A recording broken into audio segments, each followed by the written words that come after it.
Good evening, everybody, and welcome to History Author Talks. I'm really pleased to have you all join us this evening. We've got a really terrific show. And I have something beeping at me and I can't figure out what it is. So I've got to figure out how to stop that. Anyway, welcome to modern technology. So tonight we are going up into the Hudson Valley and the Champlain Valley. And we're going to learn about the Saratoga Campaign of 1777. I am particularly excited about listening to this show because my ancestor took part in this campaign. He was a Green Mountain boy and fought in the Battle of Hubbardton and attacked British encampments along Lake George during the Saratoga Campaign. So tonight we have some distinguished guests who you will meet later on. And if you have to miss any part of this show, we are being recorded, and this will be on History Author Talks, the past shows tab, as are all of our History Author Talks. So you can refer to them and share them with your friends later on. During the show, if you have questions for our guests as they are speaking, you can use the chat feature, which is at the bottom of your screen. Your questions will come to me. I will then forward them to our guest host, who I will introduce in a minute. And at the end of the show, after our author presentations, we will have a question and answer period. I am also very pleased to have with us this evening our partner in history. Our partner in history this evening is Eric Schnitzer, who is the park ranger and historian at the Saratoga National Park. So with that, I'm going to turn this over to Eric so he can tell us what's going on at the National Park. Eric, you're on. Thank you, Roger. Following the 1777 battles of Saratoga, the area where the battles were fought and where the British Army eventually surrendered in Saratoga reverted principally back to farmland, and it continued as farmland for generations with very little development of infrastructure, roads and small little hamlet community development. By the 20th century, the state of New York decided that the core of the battlefield is something that would be well to preserve. And so in 1927, the state of New York preserved the core of the place where the battles were fought. About a decade later, 1938, the grounds became part of the National Park Service. So it got bumped up to the national level. Today, Saratoga National Historical Park consists of about 3,400 acres. And if you've been to the park, you might understand what I'm about to describe. And if not, I hope it's not too confusing. But the park is split up into two separate units. It's one park, but physically separated into two separate units, separated by about 7 miles. The southern unit is called Saratoga Battlefield. That's the place where the two battles of Saratoga were fought, the Battle of Freeman's Farm and the Battle of Bemis Heights. After the battles were fought, the British retreated north.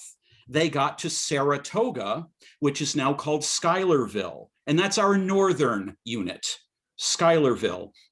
And the village of Victory, there's actually two villages next to each other, Schuylerville and Victory.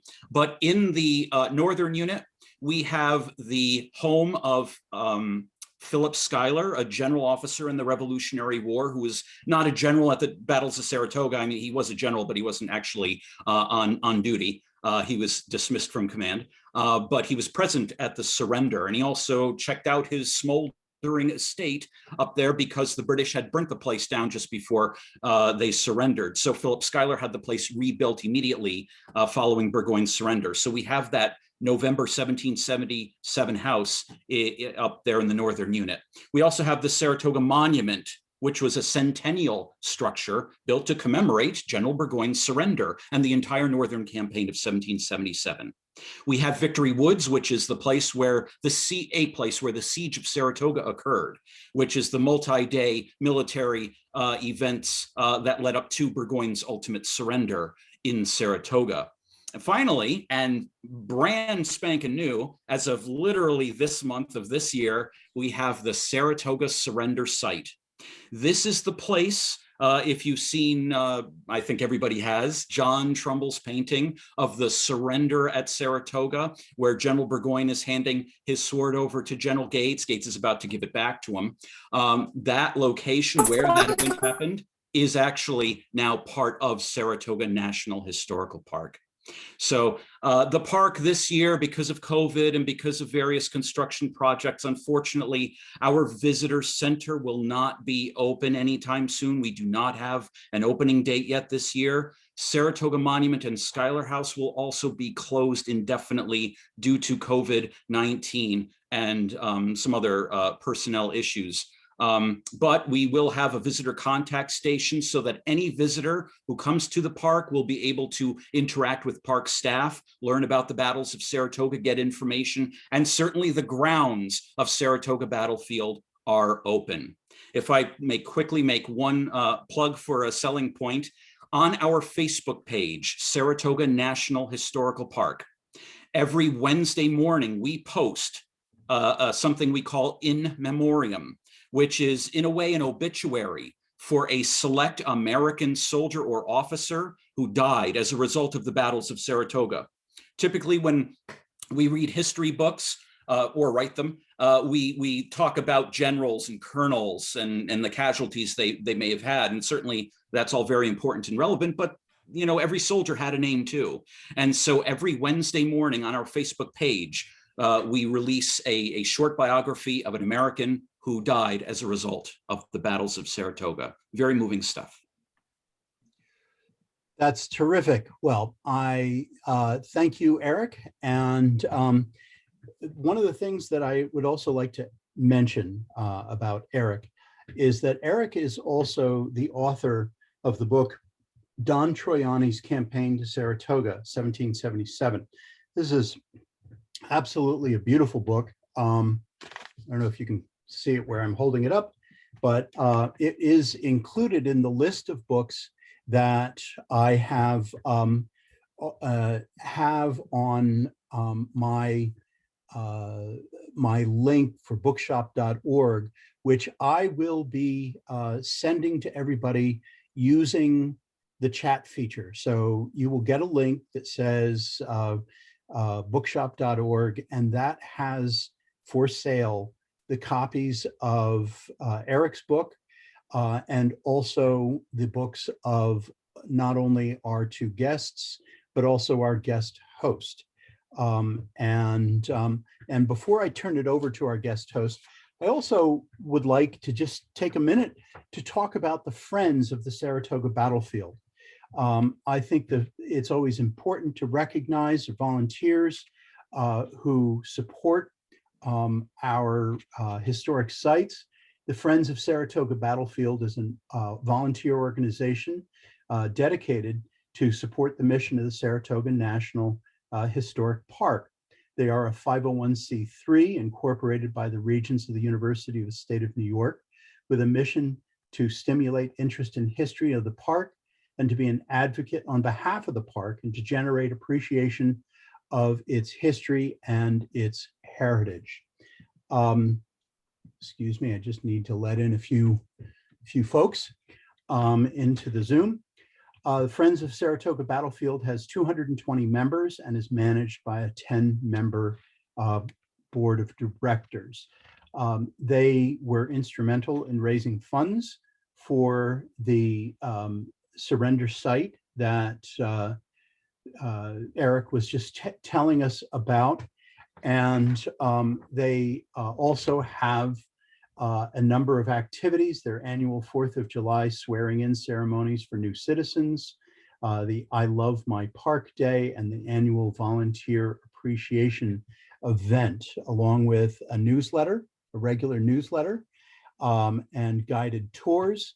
I will be posting their website, Friends, SOFSB, as in Friends of Saratoga Park.org, battlefield rather.org. So I will be posting that URL for everybody to see, and they also have a Facebook page. So I encourage everybody to support the Friends of Saratoga Battlefield.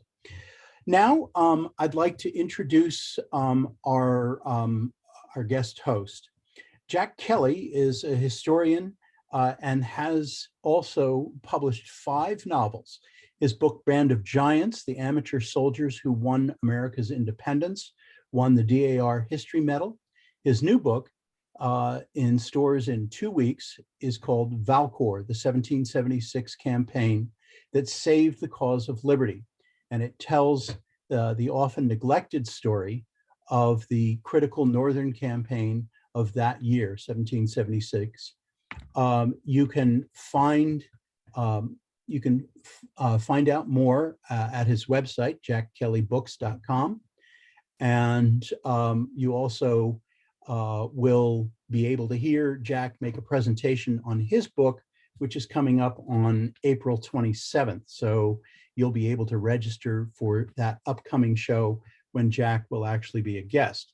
But for now, before I turn it over to Jack, a quick reminder, if you want to have questions for our guests, send those questions to me. And now I am pleased to turn this over to Jack Kelly. Jack, it's all yours. Thank you very much, Roger. It's quite an honor to be here to introduce these 2 outstanding guest speakers we have tonight. And first up will be Doug Cubison. He's the curator of the National Museum of Military Vehicles in Du Bois, Wyoming. He previously served as the Cultural Resources Manager of the U.S. Military Academy at West Point and as Command Historian for the 10th Mountain Division, both at Fort Drum and in Afghanistan. He's the author, and we'll be talking about the book Burgoyne and the Saratoga Campaign, his papers.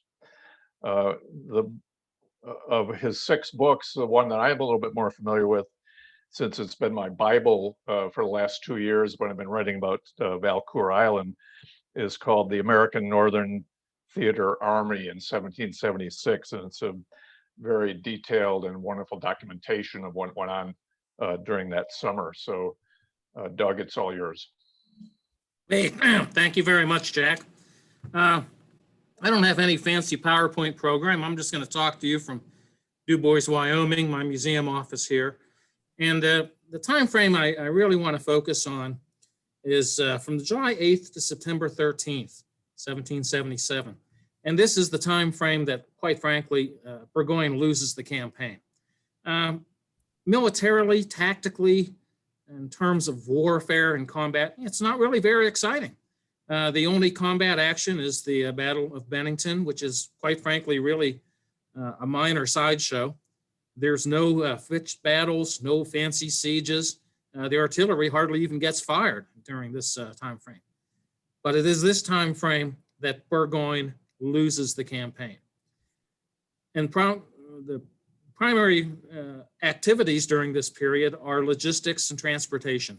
And quite frankly, most historians find logistics and transportation really boring. It's not very exciting. The most important thing we're talking about is barrels of salt pork and a 2-wheeled Canadian cart rolling down a wet, muddy road. But here's what Burgoyne faces. July 8th, he's just seized Ticonderoga. He's captured Mount Independence. He has absolutely destroyed what remained of the American VALCOUR Island fleet at Skenesboro in a combat action. And he is now advancing down Lake George. He has advanced as far as he can on Lake Champlain. And now he is ready to move on Albany, with one minor exception. The moment that he leaves Lake George and Lake Champlain, he has to cut his lines of communications to Canada. So in order to march to Albany, Burgoyne believes he needs about 30 days worth of stockpiled supplies. I think, frankly, Burgoyne was being a little optimistic that he could reach Albany from Fort Edward vicinity and then reestablish communications with the British Army in New York along the Hudson River, and then get supplies back up to him in only 30 days. I think that was pretty optimistic, but that's what Burgoyne felt he needed. So basically, I had to look at about 3 or 4 different factors to determine why Burgoyne lost this time frame. His papers actually provided a lot of evidence for this, which was, I thought, brand new and had not been revealed before. One of the classic American folklores promulgated by one of my absolutely famous novelists, Kenneth Roberts, in his novel, The Rabble in Arms, is they talk about how the American woodsman, handy with axes, supposedly cut down so many trees, ripped up so many bridges, caused so much destruction that it took Burgoyne a couple months to excavate those roads and to open those roads. But in fact, Burgoyne's quartermaster, Captain Money, basically said, it was really not a significant issue. I just got some loyalists and Canadians, and they cleared what little obstruction had been done in a couple of days. Really had no effect upon us. So even though in a fairly recent history, which I'm not going to mention, they called that the most dramatic and decisive moment of the campaign, but in fact it was neither, and Burgoyne's papers demonstrated that. Here's the problem. So the Burgoyne, in order to get 30 days worth of supplies onto the Hudson River, so he can transport it south to Albany, as long as he has boats on Lake George and Lake Champlain, it's pretty good, pretty fast, not a real problem. Boats can carry a lot of cargo and are very efficient at it. The problem is when that first barrel of flour leaves the boat and lands on the ground at Skenesboro. Now you've got to get that over a couple of fairly bad roads. And basically he uses the Lake George portage primarily for his corps of artillery. And he uses the route from Skenesboro to Fort Edward and then Fort Miller and the Hudson, predominantly for his logistics and supply and his infantry. And, you know, Burgoyne is also criticized for the large train of artillery, but Burgoyne believes that the artillery is absolutely critical to blast the Americans out of their entrenchments along the way. And Burgoyne puts a lot of faith in artillery. In fact, artillery is probably the most important component of his army. So he is not going to scrimp on the artillery. But frankly, the artillery is not a significant logistical issue because you only have to move it once. Once you move it, it's done. The problem with is not artillery. The problem is rations. Every human being needs to get about approximately 4 pounds of rations per day just to stay alive. You eat about 3 to 4 pounds. And then you add on a quart of spruce beer, and that 1 quart of spruce beer weighs about 2 pounds. So you're up to about 5 pounds for every man, not for every woman. The women with the army only draw about half rations. The children draw about a quarter rations. But for every man, woman, and child, they're eating. And not only them, the most significantly, your animals have to eat. Feeding animals is not a big problem as long as you have plenty of forage. If you have forage, they can just eat in the pasture, and you only need to give them a couple pounds of grain per day for energy. The problem becomes when all of the forage has been consumed or destroyed. In fact, the American army had eaten all of it or burned all of it. You know, burning a cornfield or a hayfield isn't very exciting. Not as exciting, I suppose, as cutting down a bunch of trees. But the absence of that forage causes Burgoyne a huge problem. Here's why. Every horse, in order to stay healthy and to be able to pull a cart, consumes about 23 pounds of grain and fodder per day. If you have to move 20 pounds of fodder per horse per day, that is a significant weight restriction. So basically, the entire campaign is predicated upon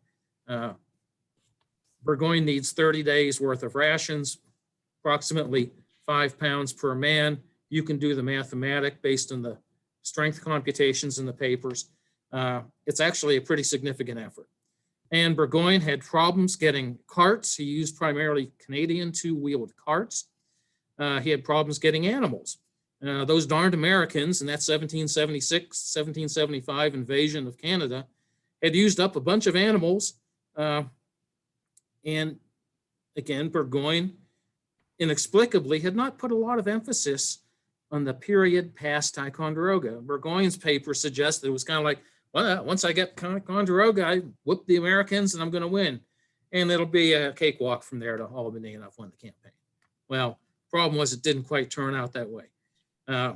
Rather than Burgoyne thought maybe it might take him 30 days to accumulate 30 days worth of supplies, it took over 2 months and a week, almost exactly. And by that time, the Americans had constructed formidable fortifications. The Americans had established strong defenses, raised an army, defeated the Americans at Bennington, moved substantial combat power to block the Hudson River. And by the time Burgoyne finally got going, it was really almost too late in the year. And of course, we know that really following the Battle of Freeman's Farm, there was no possibility, no chance that Burgoyne was going to be able to reach Albany. So it's not a very exciting time period, like I said, and historians pay little attention to it. But logistics drive your entire campaign. Logistics drive everything you can do. In this day, when we look as military planners at what military force we can deploy to a certain location, certain crisis spot in the world, the amount of troops you can deploy is entirely driven by logistics. How much food, how much ammunition, how much equipment, how many medical supplies can you get to this location, and you continuously get to that location. For John Burgoyne, one of the key things was food for your animals in particular, absolutely critical. Modern planners, it's petroleum, oil, and lubricants, POL products, is really what drives what we can deploy today. So some things never change, and they always say that amateurs discuss tactics, professionals discuss logistics. And as I worked with John Burgoyne, I realized that it was really this logistical period that crippled his campaign and that in fact lost Saratoga for Britain. And I'll turn that back over to you, Jack. Okay, thank you very much, Doug. Very interesting. And next up is Kevin Weddle. Kevin reminds me of one of those baseball players that can hit for average and is a great slugger and is a great base runner, because his credentials, his military credentials, he graduated from West Point, served 28 years as a combat engineer, and retired with the rank of colonel. In the academic field, he has 2 master's degrees from the University of Minnesota and a PhD in history from Princeton University. And as a writer, his first book, which was a life of Admiral Samuel Francis DuPont, won the 2006 William E. Colby Award. And his new book is The Complete Victory, Saratoga and the American Revolution, which was praised by Gordon Wood as the fullest, most accurate, and most readable account of this most decisive battle of the Revolutionary War. So Kevin, take it away.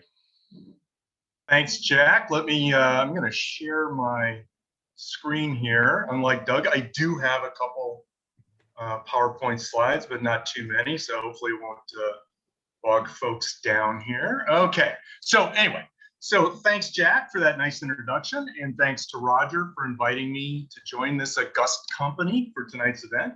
I'm really honored to be part of this, and I'm particularly privileged to be with Doug and Eric, because their work definitely benefited my own work. And of course, thanks to all of you out there for attending tonight. Now, normally I like to start off with a little bit of humor, but you know, my experience, humor never comes across so great in a virtual presentation like this, so I'm just going to jump right in. So tonight we're discussing one of the most pivotal military campaigns in American history, And I like to say, I completely agree with Doug's assessment that he just made about logistics, how important it was. And when you think of the Saratoga campaign, you gotta divorce yourself from just thinking about the battles. It's a campaign. So it included 10 battles and engagements, numerous challenging maneuvers. It lasted almost 5 months. And the campaign was complex, it was fluid, it was multidimensional. It was shaped by countless interactions and contingencies. It played out over hundreds and hundreds of square miles. And if you look at the personalities involved in this campaign and its lead up and aftermath, they're about as fascinating as any you'll ever encounter. And the story of this campaign is all the drama and excitement anybody could ever want. But more important than all that, of course, is this great American victory changed the very character of the American Revolution.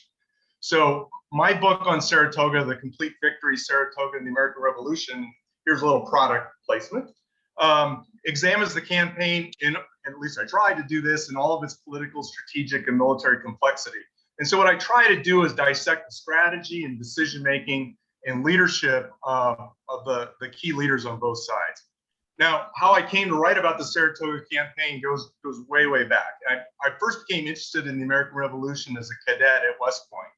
Now, if you've ever been to West Point, you know that the American Revolution is a big part of West Point's DNA. I mean, the biggest statue on post is that of George Washington. There's a statue of Thaddeus Kosciuszko, of course, hero of Saratoga, and it stands on top of the ruins of one of West Point's many Revolutionary era fortifications. And then on Trophy Point, overlooking one of the most beautiful views in America, there's a fragment of the Great Chain that the Patriots stretched across the Hudson River at West Point to prevent British warships from sailing upriver. So, and finally, there's the old cadet chapel located in the cemetery. And inside the chapel, there are tablets commemorating the Revolution. And there's a separate plaque for each one of the Patriot generals. One plaque in particular contains the truncated inscription, Major General born 1740. It doesn't have a name. And this plaque commemorates Benedict Arnold, who of course is another hero of Saratoga's heroes, but who later committed treason as commander of West Point. So when you're immersed in that kind of history, it's hard not to get interested in the American Revolution. Then several years later, I returned to West Point as a young captain to teach military history. And that's when I really got interested in the American Revolution, and especially the Saratoga campaign. Because as a captain there, we taught the campaign, and I also visited the battlefield for the first of many times. But soon that tour is over, and it was back to the regular Army. So I was assigned to Germany, the Pentagon, the Defense Intelligence Agency. I went to Fort Lewis, Fort Hood, where I was a battalion commander. I was selected for brigade command. And then I went on to the Army War College, first as a student, and then to join the faculty. So as Jack mentioned, I got my PhD in American history at Princeton, where I studied with the great Civil War historian, Jim McPherson. But I also studied the American Revolution there. And so shortly after I published that first book about Admiral DuPont, I was approached by David Hackett Fisher, who I'm sure you're all familiar with, the author of the acclaimed Washington's Crossing. And then Oxford University Press editor Tim Bent, who asked if I'd be interested in contributing a volume on Saratoga for OUP's Pivotal Moments in American History series. And of course, I said yes in about a nanosecond. As it turned out, I grossly underestimated the scope of the project. So then I started working on what would turn out to be the Complete Victory, and that took well over 10 years. So what was originally supposed to be a kind of a thin book turned out to be a much more wide-ranging work, since as soon as I started my research, I realized that in order to make sense of it all, I really had to cover the entire campaign and the lead up and the aftermath. So the subtitle of the book, Saratoga and the American Revolution, that's deliberate because the book covers not only the entire campaign, but it places it in a wider context of the entire war. So after a few years of research, I decided to focus on two major themes in the book, and that's strategy and leadership. And that's what I want to talk a little bit about tonight. So that's not to say that I ignore the other elements of the story. On the contrary, the book's narrative scope is very wide, and I believe pretty comprehensive. But strategy and leadership, and those are two subjects I teach at the Army War College, are the threads that kind of weave themselves throughout the book, and I hope will provide some solid lessons for today's leaders. So let's look at strategy to begin with. So what is strategy? Strategy, I think, has to be one of the most overused and misused words in the English language. You probably hear that word every day, and maybe multiple times a day. Often in the news, often you hear a politician use the word. Often you hear it in terms of sports. I don't know how many times I've heard an announcer say, well, Bob, what do you think Tiger Woods is going to do? What's his strategy for this putt? And when we do hear the word, it's almost always used incorrectly. So in terms of warfare and war, I've got a diagram here that might help explain it a little bit. So when we think about war, there's really three levels of war. There's tactics, operations, and strategy. So what are we really talking about? So at the tactical level, you're really talking about the techniques small units use to win battles and engagements. So, how does a unit maneuver? How does it line up? All those things are tactics. So they're involved in actually fighting a battle. So the next step on the rung is the operational level. And here we're talking about a campaign, a full campaign. So a series of military operations. And one of the best examples, so you can see a planning and conduct of campaigns and major operations. So one of the best examples of a campaign in American history is the Civil War campaign of Vicksburg. U.S. Grant, I think most of you are probably familiar with that campaign, but if you think about it, Grant had to plan out this series of military operations in order to achieve his objective, and his military objective was to seize the city of Vicksburg. So he had to cross the river, he had to cross his army from the west bank of the Mississippi to the right bank. He had to fight a series of battles in order to get to the point where he could besiege Vicksburg and then ultimately take it. So that's a campaign. That's the operational level of war. And then finally, there's the strategic. And this is one of the places where I focus the book. So simply put, the strategic level of war is the calculated application of ways and means to achieve a national, political, or policy objective. Now that really sounds simple, doesn't it? But if it was simple, we'd be a lot better at it. I argue that we have not done strategy well as a nation since World War II. Strategy is really, really difficult. So starting with objectives, they're the what of strategy. What do you want to accomplish? For the Americans, it was pretty simple, independence. For the Brits, it's suppress the rebellion, return to the status quo. The ways, so again, the calculated application of ways and means. The ways are the how of strategy. How do we achieve those objectives? And the means are the resources. This goes back to what Doug was talking about logistics. The resources needed to achieve, to actually do your ways to achieve your objective. So troops, supplies, money, time, equipment, all of those things that you have to execute the ways. So there's lots of ways and means at the strategist's disposal to achieve an objective. There's, economic ways, military, obviously, diplomatic, informational elements of power. So in my book, I touch on all of these elements of power, but I concentrate on the military. So I spent a lot of time looking at how both sides will use their military to achieve their objectives. There's obviously a lot more to it, but hopefully that gives you an idea.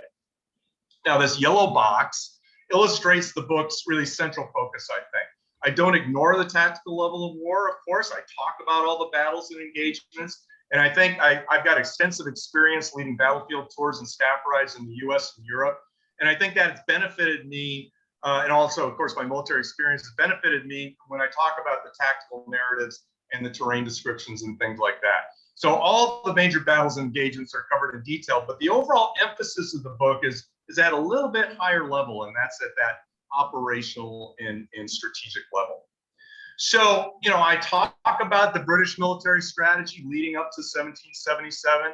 I look at the military strategy, these two key British commanders. On the left there is General Sir William Howe. He's the British commander-in-chief in North America. And his brother on the right, Admiral Lord Richard Howe, his older brother, he commands the Royal Navy in American waters.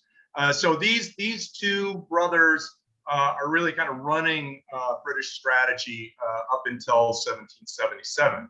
American military strategy, of course, I look at how that evolves through 1776 into early 1777 as well. and of course, directed by George Washington. So, but one of the most Whoop, we lost him.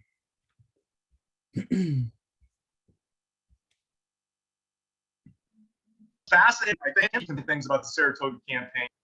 We back, Roger? Yeah, we're back. We're back. Okay. Okay, thank you. Sorry about that. One of the most fascinating and confusing things about the Saratoga campaign is how the British developed and executed their military strategy for 1777. So these are the four men who would play, I think, the largest role in creating and executing British military strategy in 1777. Of course, they're after the battles of Princeton and Trenton and Princeton, rather. They're looking to come up with a war-winning strategy for 1777. So clockwise from the top middle there is King George III, who was involved in strategy development and key personnel decisions. And then going clockwise from him, there's General Sir William Howe. I mentioned him. He's commander-in-chief in North America, minus Canada. His headquarters is in New York City. And then at the bottom there is Lieutenant General John Burgoyne, who had been second in command in Canada, but who is now in London in late 1776, early 1777. And then on the left there is Lord George Germain. He's a former general and the Secretary of State for the Colonies. And he's the guy responsible for managing the war in America. Also not pictured here is another important player, General Sir Guy Carleton, who is the British Commander-in-Chief in Canada. So in the book, I devote a lot of space to how they come up with this strategy for 1777. So in late 1776, early 1777, both Burgoyne and Howe offered up competing plans for ending the rebellion.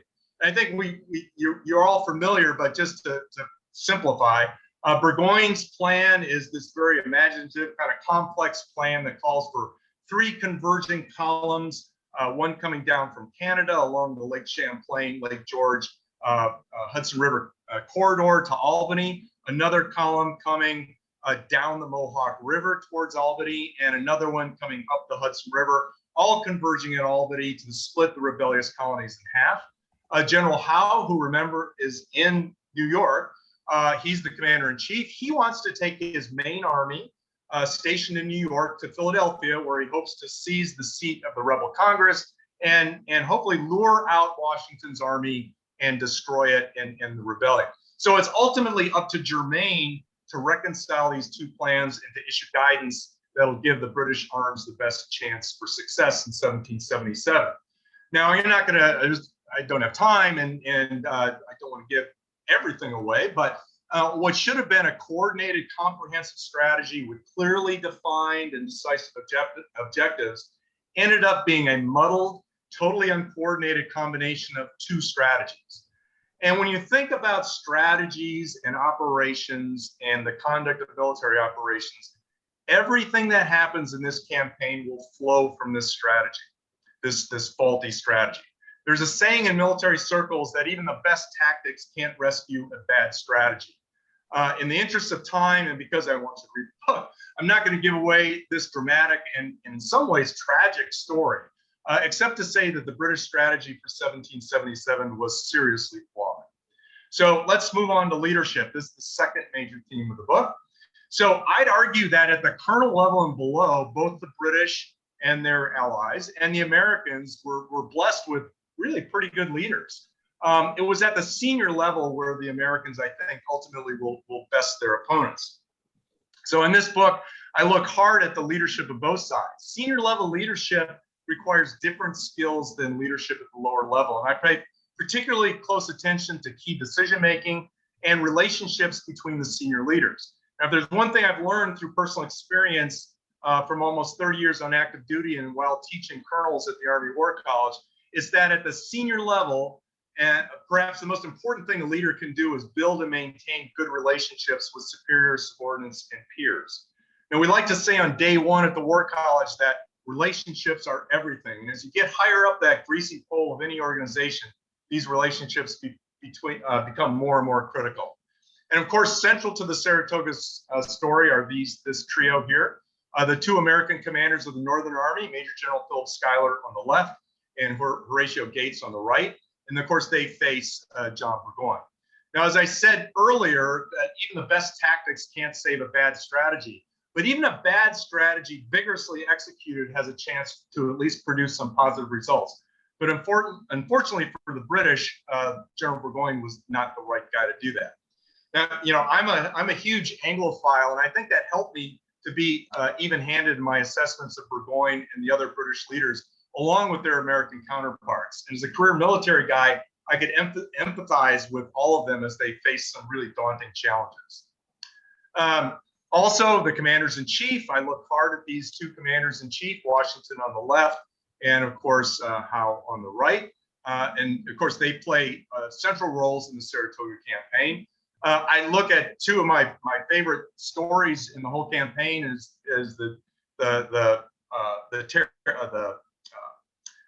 Fort Ticonderoga, commanded by General Arthur Sinclair on the left there, and Fort Stanwix, commanded by Colonel Peter Gansevoort on the right. Interesting stories there. And all these other leaders, you've got clockwise from top left, you've got Benedict Arnold, Benjamin Lincoln there, Sir Guy Carleton, you've got John Stark, you've got Simon Fraser, Daniel Morgan. These and many, many others we'll talk about in the book. And then, of course, obviously, I talk about the post-Saratoga strategic implications, the short-term implications. Here's that famous Trumbull painting that Eric talked about, the short-term implications, and then, of course, the long-term implications as well, most obvious of which, of course, was the alliance with France. And, of course, Saratoga led directly to what Britain feared the most, war against a major continental power, which was essentially a global war after they signed this alliance while the American rebellion continued. So this great American victory at Saratoga changed the entire character of the revolution. And although Saratoga was not sufficient to guarantee American independence, it was necessary. It was, as one American general wrote after Burgoyne's surrender, it was the complete victory. So thanks, and I look forward to your questions. Excellent. So I'm gonna stop the sharing here and go back to Jack. Okay, thank you, Roger. We've got some questions that have already come in. The first one is from Brian Munford, who is the president of the Friends of Saratoga Battlefield.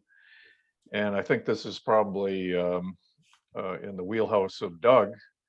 He asks, when and where, whether London or Quebec, were Burgoyne's orders first conveyed to him? Were the orders conveyed to Burgoyne in any manner?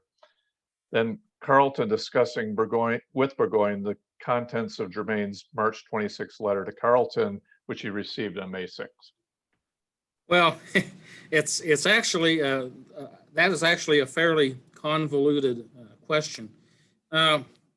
Essentially, the decision by the triumvirate of British senior leadership in England regarding the campaign plan for 1777 from Canada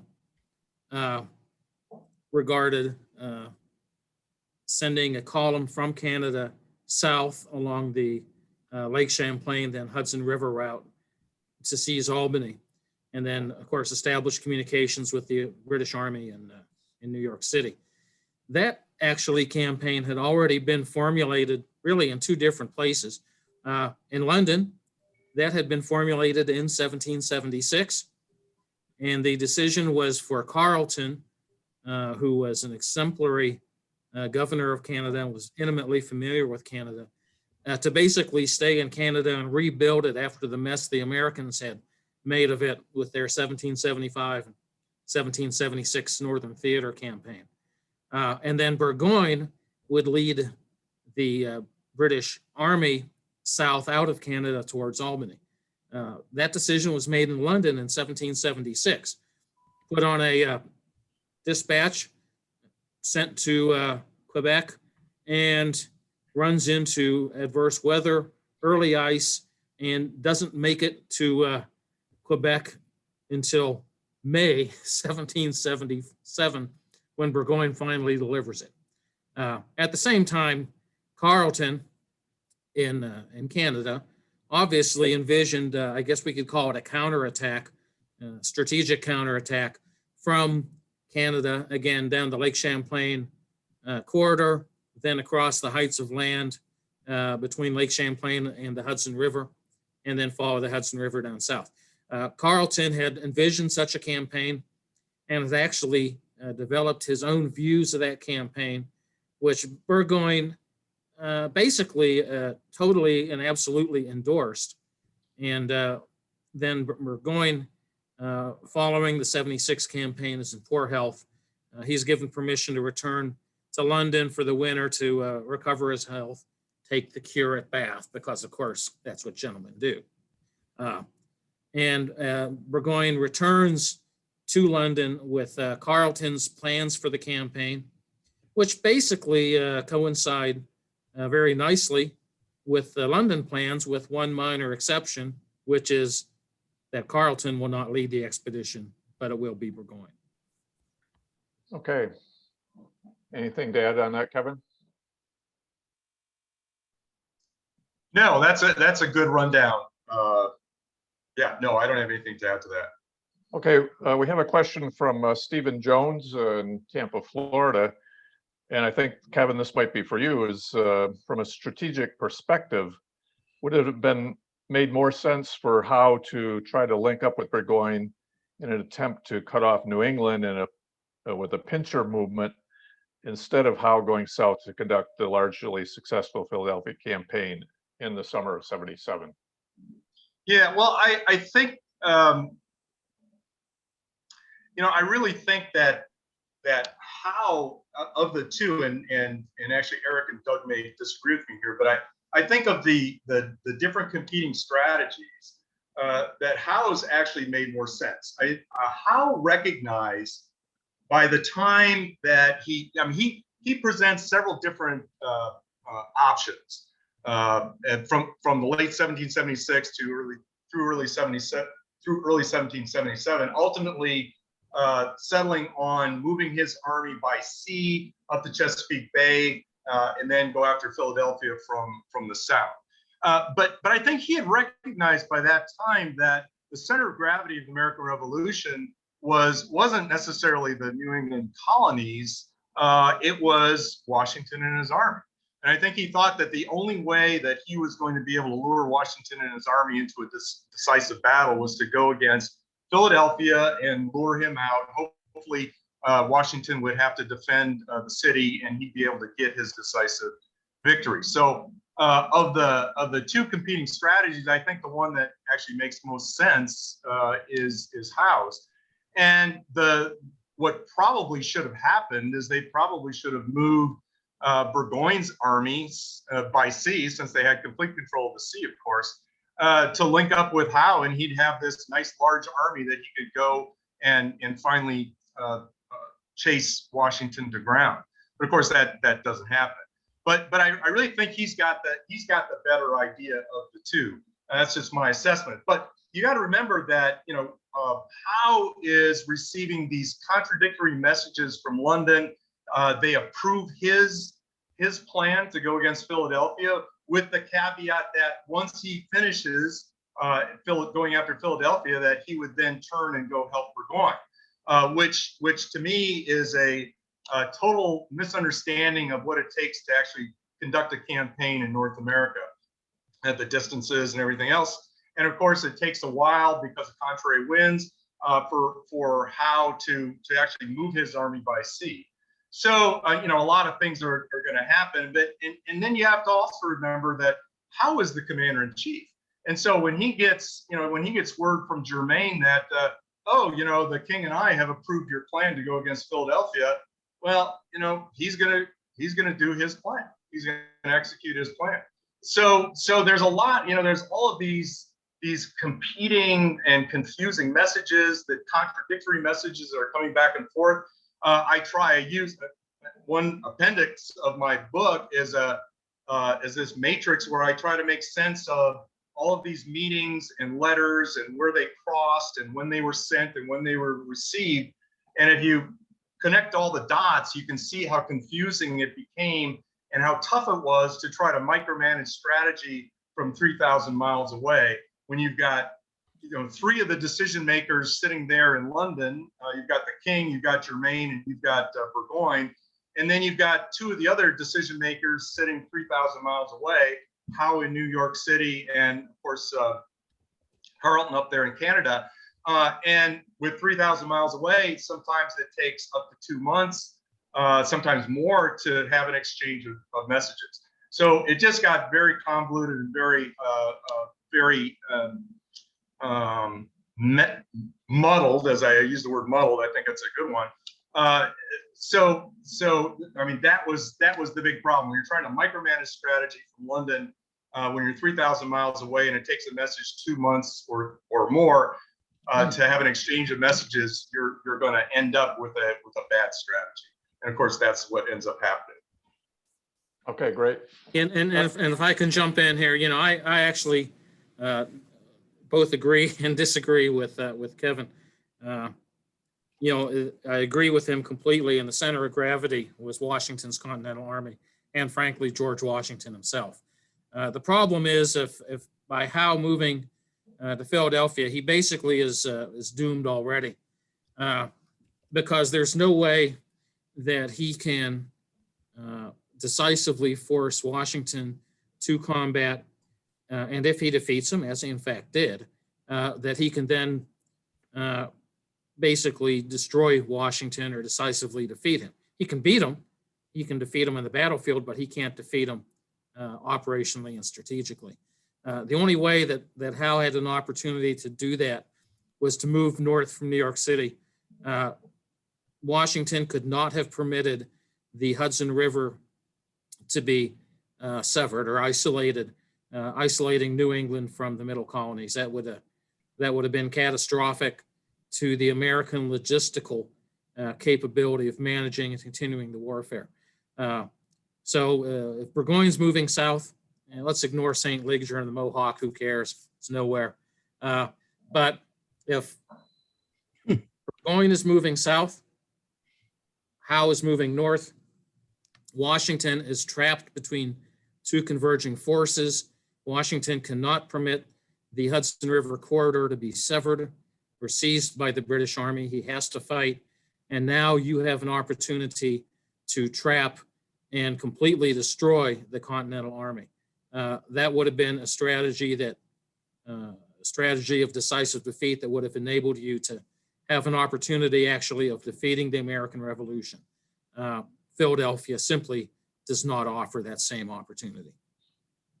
Okay, thanks, Doug. Yeah, let me jump in real quick. I agree with you. I mean, Philadelphia ends up not being, it ends up being a strategic cul-de-sac, actually. But of course, Howe doesn't know that, and he thinks he can track down and destroy Washington. I personally think that the strategy that Burgoyne and, as you said, Carleton earlier, propose is not a war winner necessarily at all. The fact that, I mean, you would certainly have some battles along the way. They wouldn't necessarily have to be decisive. And the thought that the British could possibly control the Hudson River completely, I think is a non-starter. I don't think they could have. They didn't have the combat power to do that at all. And I think they wouldn't have been able to totally cut off the New England colonies. But I mean, that's just me. Well, yeah, and absolutely, Kevin. And also, you know, could Howe successfully have penetrated against strident opposition, the Hudson Highlands? Whole nother issue. Don't know if he could have done that. Speculation. Right. That's what makes it fun, though, right? I love the, actually, I sort of love the what if questions. They're the most. Okay, we're getting close to the witching hour, but I'll address a question from the audience to Kevin. Can you talk about the surrender terms that Gates and Burgoyne negotiated, and essentially why were they so accommodating? Oh, well, yeah, yeah, what Burgoyne may have lacked in his generalship, he was a pretty good negotiator, and he's able to negotiate really favorable terms with Gates. And I think, the reason Gates agrees to these very favorable terms is he's worried about, he's heard that Clinton has dispatched a force up the Hudson River to help at least support Burgoyne. Of course, he didn't have the combat power to get all the way up there to support Burgoyne. Gates doesn't know that, but he knows that there is a force to his rear. I think Gates is concerned about that, and from the letters you read from Gates and some of the other indications, I think he was concerned about that. So he wants to wrap this up as quickly as he possibly can, and so he goes ahead along with Gates' terms, Burgoyne's terms, which of course are very favorable. They allow the British Army to be exchanged and go back to Great Britain under the proviso that they not fight in North America anymore.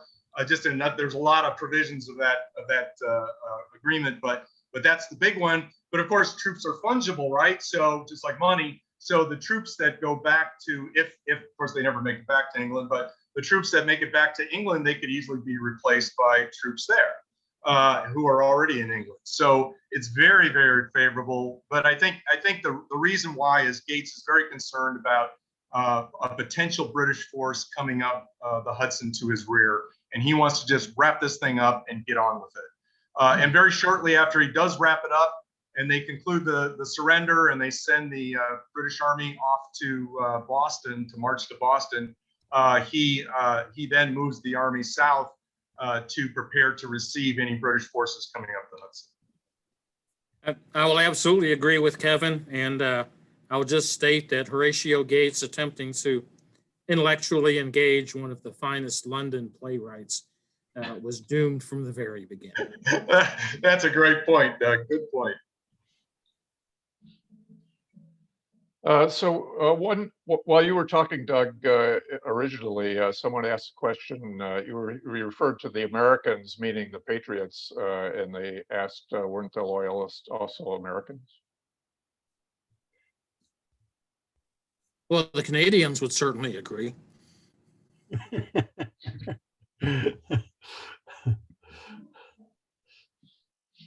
That's good. And one other question we had was, why didn't Burgoyne retreat? What were the factors that kept him, that forced him to surrender rather than retreat? Well, Burgoyne had received extremely peremptory orders from the London Triumvirate. He was given no alternatives. The orders clearly stated, you will proceed with your army to Albany and place your army under the command of Lord Howe. There was no if, ands, ors, buts, exceptions. That was the orders. Burgoyne, in his writings in the papers, it's very obvious that he believed those orders were peremptory. He could not ignore them. He could not deviate from them. He had to advance to Albany. Burgoyne very clearly believed that he had no choice under his orders except to proceed to Albany. And that's the only real reason I can possibly come up for not retreating after Freeman's Farm. Clearly, before Freeman's Farm, he was still advancing. He still had every hope and expectation that he could reach Albany. But once his forward momentum was brought to a screeching, crashing halt with extremely heavy casualties at Freeman's Farm, Burgoyne had to know there's no opportunity at this point that you're going to reach Albany in the fall of 1777. Of course, he eventually did reach Albany in the fall of 1777, but not in the manner that he had planned. Okay, I'll defer to Roger now if you want to wind up, Roger, or should we Excellent. continue some more questions? Well, I would love to continue with more questions. We could probably go on for at least another hour, if not longer. I was amazed, Kevin, at how you managed to compress your book into a 15-minute presentation. These shows are designed to be an hour long, and it always makes me sad because there's just so much more to talk about.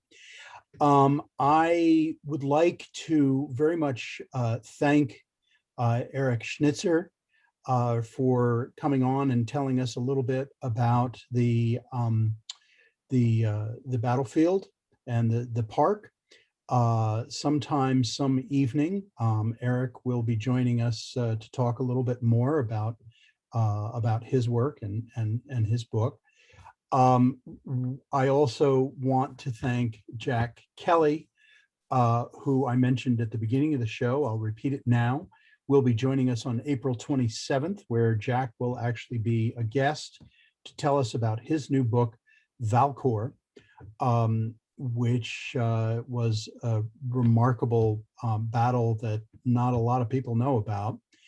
And of course, I want to thank Doug Cubison and Kevin Weddle for their presentations. We also have coming up on March 30th, David Stewart is going to be talking to us about his new book on George Washington. And Kevin will be joined by Lindsay Chervinsky, who has written a wonderful book about Washington and the cabinet, and that's on March 30th. On May 4th, I mentioned April is Jack is going to be talking April 27th. On May 4th, I have a show called Oh Canada, where we're going to be joined by Holly Meyer and her new book, Congress's Own, which was the Canadian regiment that fought for the Continentals, and Mark Anderson, his new book called Down the Warpath to the Cedars, the Indians' first battle of the Revolution. And of course, and then we're going to take a bit of a flurry into the 20th century on April 6th. We're going to be, we have a show called Anti-Fascist Heroes, the Nine, a true story of the band of women who survived the worst of Nazi Germany, and Three Ordinary Girls, remarkable story of Dutch teenagers who became spies, saboteurs, Nazi assassins, and World War II heroes. So as most of you know, I do most of my shows on the American Revolution, but I like to mix it up a little bit. So again, Eric, thank you. Kevin and Doug, thank you. And Jack, we'll see you soon on your show. And of course, I thank all of you for joining us tonight on History Author Talks. Good night, everybody. Bye, Roger. Thanks. Great job. Thanks, Roger. Thank you, Roger. Thanks, Jack, Eric, Doug.